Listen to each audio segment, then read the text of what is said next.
Welcome back to subject venture.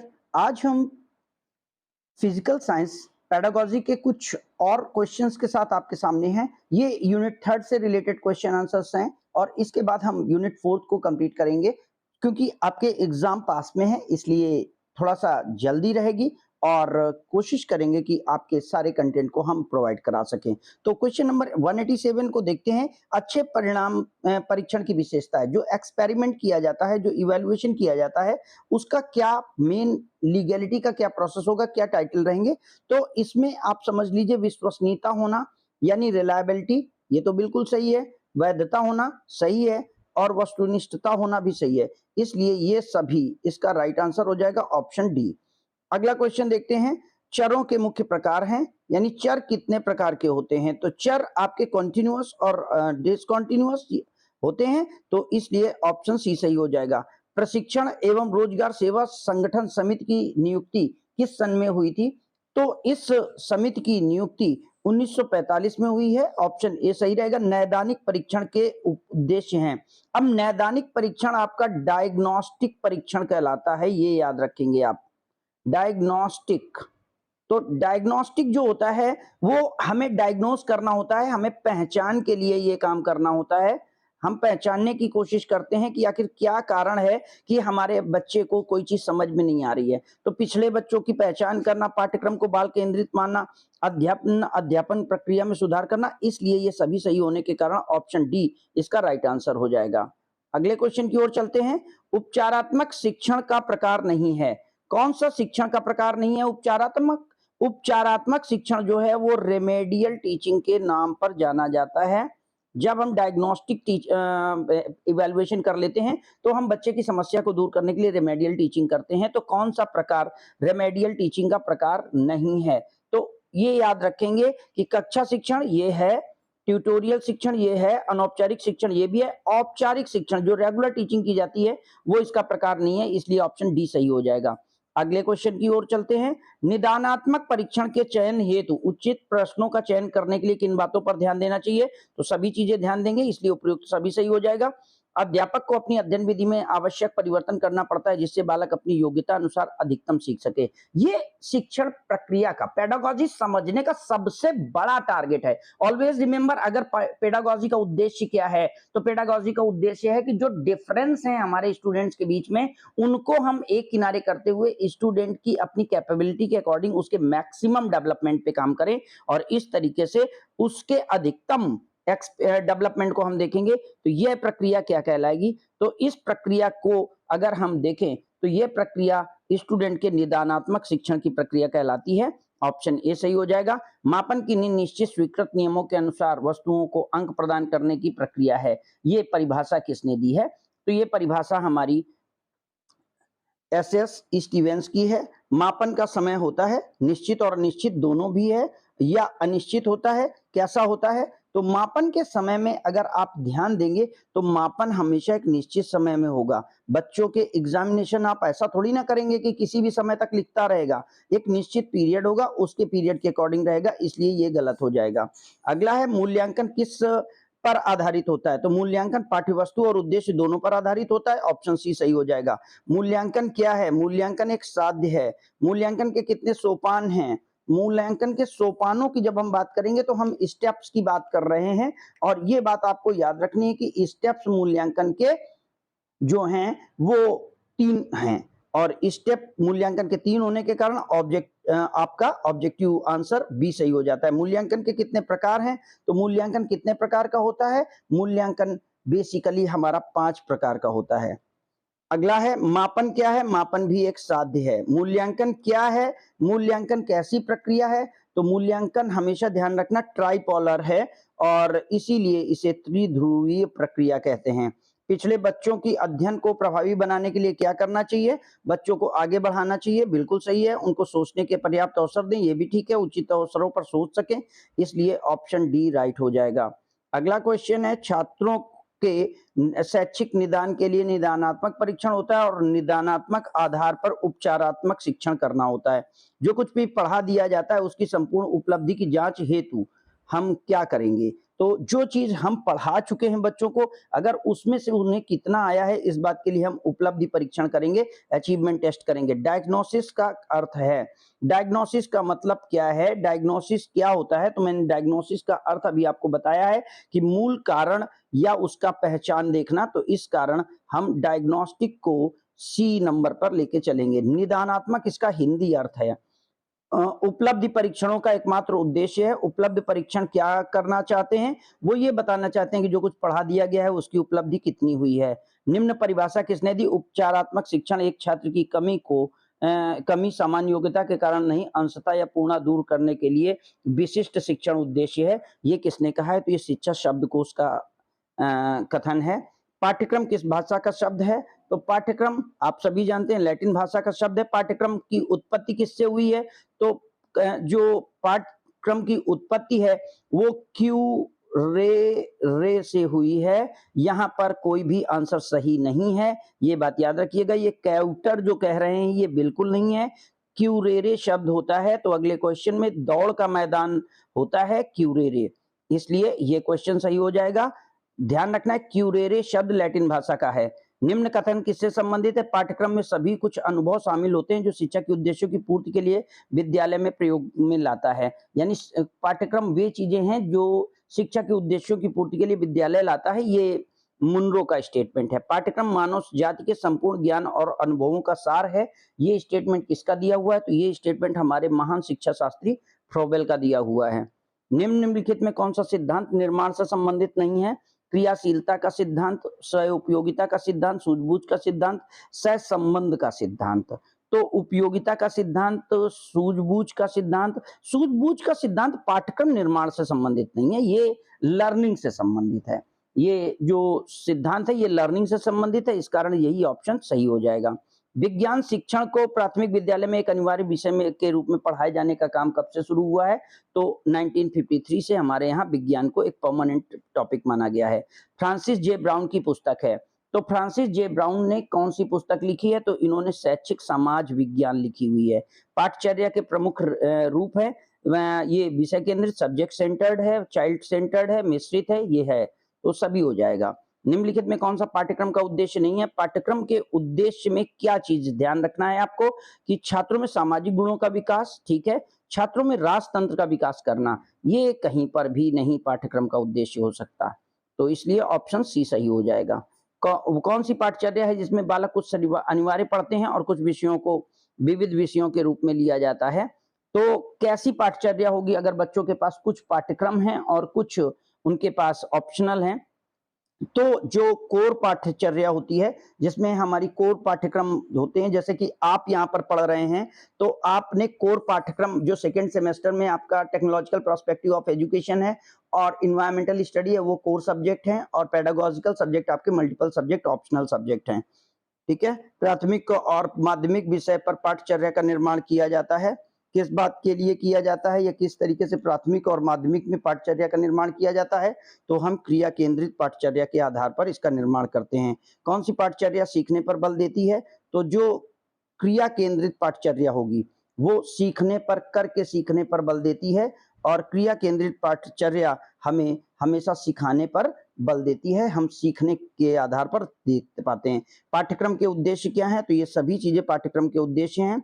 Curriculum process, ये पुस्तक किसने लिखी? पुस्तकों पर बहुत ध्यान दीजिएगा, ये वीके व्हीलर की पुस्तक है। निम्नलिखित में सामान्य शिक्षक की योग्यता नहीं है? स्वस्थ व्यक्तित्व होना, ठीक है, नेतृत्व क्षमता, प्रयोग करने में क्षमता, आत्मविश्वास। तो जो स्वस्थ व्यक्तित्व है ये अगर देखा जाए तो जो ऑप्शन है वहां पर ये शब्द बिल्कुल सही आता है, क्योंकि एक टीचर अगर अच्छा नहीं होगा तो पढ़ा ही नहीं पाएगा। नेतृत्व क्षमता भी होनी चाहिए, आत्मविश्वास भी होना चाहिए, लेकिन वो एक्सपेरिमेंट करने में माहिर ही हो ये कोई जरूरी बात नहीं है, इसलिए ऑप्शन सी सही हो जाएगा। विशिष्ट शिक्षक की योग्यता क्या नहीं है? तो शिक्षक की विशिष्ट योग्यताओं में क्या नहीं है? तो अगर शिक्षक सहानुभूतिपूर्ण व्यवहार रखता है, ये होना चाहिए, प्रयोग करने की क्षमता, तो प्रयोग करने की क्षमता को ही आप विशिष्ट योग्यता में नहीं ला सकते हैं, क्योंकि ये सामान्य सहानुभूतिपूर्ण व्यवहार ये शिक्षक की अनिवार्य शर्त है। अगला है विज्ञान शिक्षक की सामान्य योग्यताएं क्या हैं? नेतृत्व क्षमता, स्पष्टवादिता, निष्पक्ष दृष्टिकोण, ये सभी हैं। विज्ञान शिक्षक की विशिष्ट योग्यताएं कितनी होती हैं? विशिष्ट योग्यताएं, वैज्ञानिक दृष्टिकोण होना, विभिन्न शिक्षण विधियों का ज्ञान, विज्ञान प्रयोगशाला संचालन का ज्ञान, तो ये ऑप्शन डी सही हो जाएगा। विज्ञान शिक्षक की भाषा कैसी होनी चाहिए? छात्र के अनुरूप, ठीक है, क्रमबद्ध हो, स्पष्ट हो, ये सभी सही हो जाएगा। अगला है शिक्षक के व्यापक उत्तरदायित्व, शिक्षा के क्षेत्र में व्यापक उत्तरदायित्व किसका है? शिक्षक का है। विज्ञान पाठ्यक्रम में पाठ्य सहग्रामी क्रियाएं हैं क्या क्या? सभी क्रियाएं साथ में चलती हैं, इसलिए पाठ्य सहग्रामी हो जाएंगी। क्रिया केंद्रित पाठ्यक्रम को और क्या कहा जाता है? तो जो क्रिया केंद्रित पाठ्यक्रम है, ये पाठ्यक्रम क्या कहलाता है? इसका दूसरा नाम क्या है? तो ये हमारा छात्र केंद्रित पाठ्यक्रम कहलाता है। कौन सा उद्देश्य एनसीएफ 2005 का सुझाव नहीं है? छात्रों सूचना को ज्ञान माना जाए, ठीक है, ये बात सही है। छात्रों में विषय और पुस्तक चुनने का अधिकार दिया जाए, बिल्कुल ठीक है। तनाव मुक्त वातावरण प्रदान किया जाए। शैक्षिक अभिभावक गतिविधियों में अध्यापकों को और बच्चों को जोड़ा जाए। तो बच्चों को पुस्तकालय में बच्चों को स्वयं चुनने के अवसर देना, ये तो एक वैज्ञानिक आधार की बात आती है, लेकिन सूचना को ज्ञान माना जाए, ये बात शैक्षिक पाठ्यक्रम में नहीं है। यानी हम केवल रटने को शिक्षा नहीं मानेंगे। एनसीएफ का पूरा नाम क्या है? तो ये नेशनल करिकुलम फ्रेमवर्क 2005 है, ये बात याद रखेंगे। Committee of the plan project का गठन कब हुआ? तो इसका गठन जो हमारे यहाँ किया गया है वो 1964 में किया गया है। कमेटी ऑन प्लान प्रोजेक्ट का गठन किसके द्वारा किया गया है? ये किस चीज, भारत सरकार के द्वारा इसका गठन हुआ है। माध्यमिक विद्यालयों में विज्ञान शिक्षण हेतु किस समिति का गठन किया गया था? तो कौन सी कमेटी थी जो विज्ञान शिक्षण की पर रिपोर्ट देने के लिए आई थी? तो कमेटी ऑन प्लांट प्रोजेक्ट इसका नाम है। प्राथमिक उपचार बॉक्स में क्या क्या होना चाहिए? फर्स्ट एड बॉक्स में क्या क्या होना चाहिए? खिलौने नहीं होने चाहिए, ठीक है। तो क्या नहीं होना चाहिए? खिलौने नहीं होना चाहिए। पाठ्य पुस्तक मूल्यांकन में हंटर जॉर्ज के अंक पत्र में पूर्णांक कितना होता है? तो हंटर जॉर्ज का जो अंक पत्र है उसमें पूर्णांक जो शब्द है वो 1000 मार्क्स का है और इसमें शिक्षक के लिए 50 अंक निर्धारित हैं। फिले एंड हर्ड के अनुसार विज्ञान के आपेक्षिक गुणों का अध्ययन कितने भागों में कर सकते हैं? तो विज्ञान के आपेक्षिक गुणों का अध्ययन हम 2 भागों में कर सकते हैं। किसके अनुसार विज्ञान शिक्षक में आपेक्षिक गुणों का अध्ययन 2 भागों में कर सकते हैं? ये बात किसने कही है? तो हम ये जो 2 भागों में अध्ययन करेंगे ये फिले और हर्ड के अनुसार है। निम्नलिखित में कौन सा नियम प्रयोगशाला में विद्यार्थियों के लिए आवश्यक नहीं है? दुर्घटना होने पर अध्यापक को सूचना दें, बिल्कुल जरूरत है। मेज पर अनावश्यक उपकरणों की भीड़ करें, ये बिल्कुल नहीं, गलत है यही, और इसलिए यही सही हो जाएगा। नेक्स्ट है, कौन सा सुझाव कमेटी ऑन प्लांट प्रोजेक्ट द्वारा दिया गया है? छात्र की प्रयोगशाला का गठन किया जाए, स्टोर रूम की स्थापना की जाए, छात्र 30 वर्ग फुट स्थान का, प्रति छात्र 30 वर्ग फुट स्थान का निर्धारण, ये बिल्कुल सही है। तो इसलिए उपर्युक्त सभी इनके द्वारा दिए गए हैं। सामान्य विज्ञान की भौतिक प्रयोगशाला में कौन सी सामग्री आवश्यक है? ये सभी चीजें आवश्यक हैं। निम्नलिखित में कौन सा कथन ये किसने कहा है? विज्ञान को सीखना और विज्ञान को करना है, यानी विज्ञान को सीखना ही विज्ञान को करना है। ये शब्द किसके द्वारा कहा गया है? ये शब्द डॉक्टर कोठारी कमीशन के द्वारा कहा गया है। प्रत्येक विद्यालय में प्रयोगात्मक कार्य के लिए सप्ताह में कितने शिक्षार्थियों को अवश्य दिया जाना चाहिए, यानी शिक्षार्थियों को कितना समय प्रयोगात्मक कार्य के लिए दिया जाना चाहिए, इस विषय पर कहा गया है कि कम से कम प्रतिदिन 2 पीरियड दिए जाने चाहिए सप्ताह में। और कौन सा विज्ञान प्रयोगशाला का प्रारूप है? व्याख्यान कक्ष, सर्वोद्देश्य कक्ष। कौन सा विज्ञान प्रयोगशाला के प्रारूप के रूप में यूज होता है? तो दोनों कक्ष यूज हो सकते हैं, इसलिए ऑप्शन सी सही हो जाएगा। अम्ल द्वारा जले भाग पर किसका घोल लगाना चाहिए? अगर एसिड से व्यक्ति जलता है तो उस पर हम किसको लगाएंगे? तो उस पर हम सोडियम बाइकार्बोनेट का घोल लगाते हैं। सतत और व्यापक मूल्यांकन बल देता है। सीसीई किस बात पर बल देता है? कि सीखने को किस प्रकार अवलोकन रिकॉर्ड सुधारा जाए, इस पर। तो यानी जो बच्चों को हम लगातार देखते हैं वो ये है कि बच्चों के डेटा को हम लगातार देख करके उनके मूल्यांकन को देखते हैं। मूल्यांकन जो विद्यालय में दिशा निर्देशों के आधार पर तो किया जाता है, परंतु परिषद बोर्ड आधार पर नहीं किया जाता। वो कैसा कहलाता है? वो विद्यालय आधारित मूल्यांकन कहलाता है। बच्चों का मूल्यांकन कैसा होना चाहिए? सतत और व्यापक होना चाहिए। व्यवहारिक रूप से रचनात्मक कार्य क्या नहीं है? तो अगर आप देखें तो सारे रचनात्मक कार्य की जब बात करेंगे तो वो हमारा कंस्ट्रक्टिव वर्क होता है। और कंस्ट्रक्टिव वर्क किस बात पे आएगा? शिक्षा विद्यार्थियों के साथ लक्ष्य बांटना, ये बात सही है। फीडबैक मुहैया कराना बिल्कुल ठीक है, स्व-निर्धारण विद्यार्थियों में शामिल करना ये भी ठीक है। यह विश्वास करना सुधरने के लिए शिक्षक की भूमिका सर्वाधिक आवश्यक है, ये गलत है। यानी शिक्षक जरूरी नहीं कि शिक्षक ही सुधारे तभी बच्चा सुधरेगा।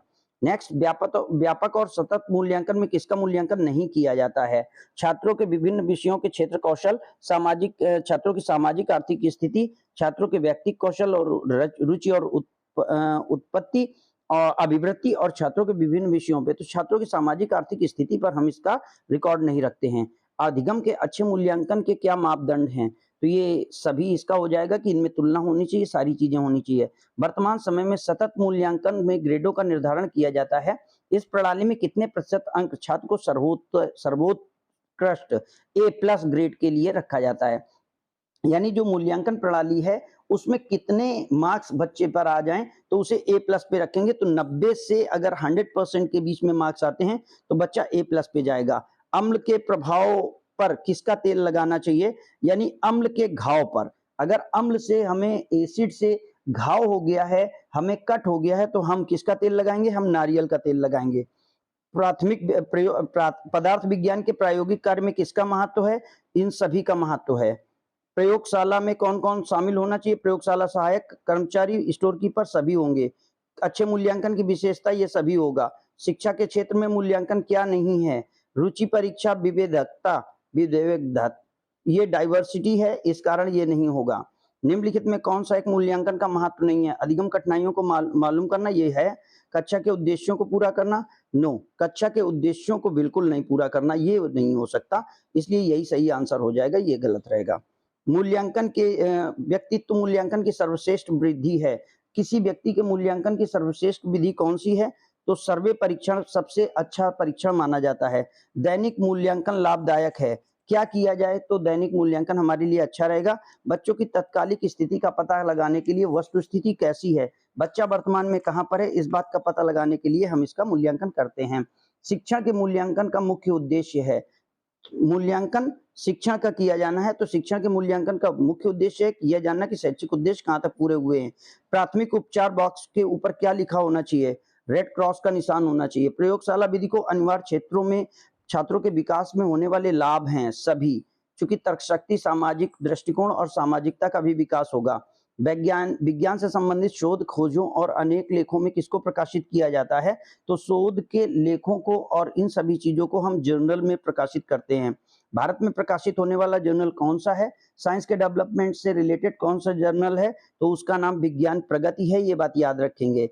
कौन सा भारत में प्रकाशित होने वाली त्रैमासिक पत्रिका कौन सी है? साइंस से रिलेटेड कौन सी मैगजीन है जो भारत में प्रकाशित होती है? तो प्राइमरी टीचर नाम से एक मैगजीन भारत में प्रकाशित होती है। कौन सी पत्रिका विदेश से प्रकाशित होती है? तो विदेश में प्रकाशित होने वाली जो साइंस मैगजीन है वो साइंस टीचर है। वर्तमान में हिंदी भाषा में प्रकाशित होने वाली पत्रिकाएं कौन सी हैं? तो विज्ञान लोक और विज्ञान प्रगति, ये दोनों हैं, इस कारण ऑप्शन डी सही हो जाएगा। Pitman and Hunt and company द्वारा प्रकाशित होने वाला जर्नल है, कौन सा जर्नल है जो पिटमैन एंड कंपनी द्वारा है? तो science in the home and science in the city, ये दोनों हैं, इस कारण ऑप्शन हमारा डी सही हो जाएगा। अध्यापकों के द्वारा प्रयोग हेतु समय तैयार पुस्तिकाओं को क्या कहा जाता है? तो इन्हें हम हैंडबुक कहते हैं, इन्हें हम जर्नल नहीं कहते, इसलिए ऑप्शन सी सही नहीं होगा। पाठ्य पुस्तक का प्रकरण किस सिद्धांत पर होना चाहिए? सरल से कठिन की ओर होना चाहिए। पारदर्शित तल का वह भाग जिस पर रेखा चित्र, तस्वीरें और चित्र बनते हैं वो क्या कहलाता है? तो जहां पर की रेखा चित्र, तस्वीरें और चित्र बनते हैं उसे हम स्लाइड कहते हैं। अगला क्वेश्चन है, एनसीईआरटी द्वारा प्रकाशित होने वाली पत्रिका नहीं है, तो school science, primary teacher, into space, इनमें से कौन सी पत्रिका है जो एनसीईआरटी द्वारा नहीं प्रकाशित होती? तो इनटू स्पेस इनके द्वारा प्रकाशित नहीं होती। कौन सी साप्ताहिक पत्रिका है? तो हमारी जो साइंस नाम से मैगजीन है वो साप्ताहिक है। अच्छी पुस्तक का गुण कौन सा नहीं है? तो भाषा मनमोहक शैली में होनी चाहिए, सरल और स्पष्ट हो, कागज अच्छे स्तर का नहीं होना चाहिए, ये बात बिल्कुल गलत है। सतत मूल्यांकन का कार्य है सतत मूल्यांकन का काम होता है कि यह जानना कि बच्चों को जीवन जीने की किस सीमा तक शिक्षा प्राप्त कर ली गई है और उसे पुष्ट पोषण देना। मूल्यांकन सहायक होता है। इन सभी में स्लाइड को प्रयोग करते हैं, प्रोजेक्टर में पाठ्य पुस्तक को प्रयोग में लाया जाता है। इन सभी में पाठ्य पुस्तक के लिए एक अच्छी पुस्तक मूल्यांकन के लिए ध्यान रखना चाहिए। भाषा छात्रों के अनुरूप हो, सही है। सरल भाषा हो, मुख्य आकर्षण हो, यस, ये सभी सही हैं। ऑप्शन डी सही होगा। नेक्स्ट हो जाएगा, कौन सा स्लाइड का उपयोग नहीं है? स्लाइड ध्यान आकर्षित करने में सहायक होती है, सृजनात्मक प्रगति में सहायक है, शिक्षण सामग्री को प्रस्तुत नहीं कर सकते। यही ऑप्शन गलत हो जाएगा। नेक्स्ट है, विद्यार्थियों द्वारा व्यक्तिगत रूप से अपने स्वयं द्वारा तैयार किए गए कार्यों और क्रियाकलापों के संपादन हेतु जिस पुस्तक को प्रयोग किया जाता है उसे क्या कहते हैं? तो वो कौन सी पुस्तक है जिसमें स्टूडेंट अपने द्वारा जो वर्क करेंगे उसे खुद से नोट करके रखेंगे, तो ये कार्य पुस्तिका कहलाती है। कौन सी पुस्तक है जो प्रत्येक दशा में प्रत्येक विषय का उल्लेख होता है? कौन सी पुस्तक है जिसमें प्रत्येक कक्षा में प्रत्येक विषय का उल्लेख होता है? तो वो जो पुस्तक जिसमें कि हम सारी चीजों की जानकारी रखते हैं वो हमारी कार्य पुस्तक होती है। कौन सी पुस्तक है जो शिक्षक के लिए मार्गदर्शक का काम करती है? तो जो शिक्षक के लिए मार्गदर्शक का काम करेगी वो हस्त पुस्तक होगी। इसको हम संदर्शिका के नाम से जानते हैं। कौन सी पुस्तक है जो छात्र के लिए अभ्यास और निर्देशन का काम करती है? तो ये हमारी कार्य पुस्तिका हो जाएगी और कार्य पुस्तिका में ही बच्चे सारी चीजों को देखेंगे। इनटू स्पेस एक पत्रिका है। इनटू स्पेस कैसी पत्रिका है? तो हम बात कर चुके हैं। इनटू स्पेस द्विमासिक पत्रिका है, 2 महीने में आती है। निम्न में से यूनेस्को द्वारा प्रकाशित होने वाला जर्नल है। यूनेस्को के द्वारा प्रकाशित जो जर्नल है वो है new trends in the biology teaching. मूल्यांकन की प्रक्रिया को किस रूप में देखा गया है? तो मूल्यांकन की प्रक्रिया हमने पहले ही अभी बात की कि मूल्यांकन एक त्रिभुजाकार प्रक्रिया है, त्रिध्रुवीय प्रक्रिया है। मूल्यांकन एक त्रिध्रुवीय प्रक्रिया है। मूल्यांकन को व्यापक तभी माना जा सकता है जबकि बच्चे के व्यक्तित्व के सभी पक्षों का मूल्यांकन किया जाए। व्यक्तित्व के मूल्यांकन की सर्वश्रेष्ठ विधि है कौन सी विधि है जिसमें हम व्यक्ति के उसके व्यक्तित्व का पूरी तरीके से अध्ययन कर सकते हैं? तो ये केस अध्ययन होता है जिसे हम केस स्टडी कहते हैं। इंडियन प्रेस लिमिटेड इलाहाबाद से प्रकाशित होने वाली कौन सी पत्रिका है? तो साइंस के क्षेत्र में विज्ञान प्रगति को इलाहाबाद से प्रकाशित किया जाता है। अच्छे शिक्षण के विज्ञान शिक्षक के गुण हैं। ये सभी गुण, क्योंकि वो हंसमुख होना चाहिए, नूतन पद्धतियों का ज्ञान हो, श्याम पट पे उपकरणों का चित्रांकन कर सके, ये सभी सही हैं। इस कारण ऑप्शन डी इसका सही हो जाए। इस तरह से अब हम इस सीरीज को यहाँ पे समाप्त कर रहे हैं। अगले वीडियो में हम यूनिट 4 के साथ आपके समक्ष फिर आएंगे। तब तक के लिए पढ़ते रहिए, आगे बढ़िए। Thank you.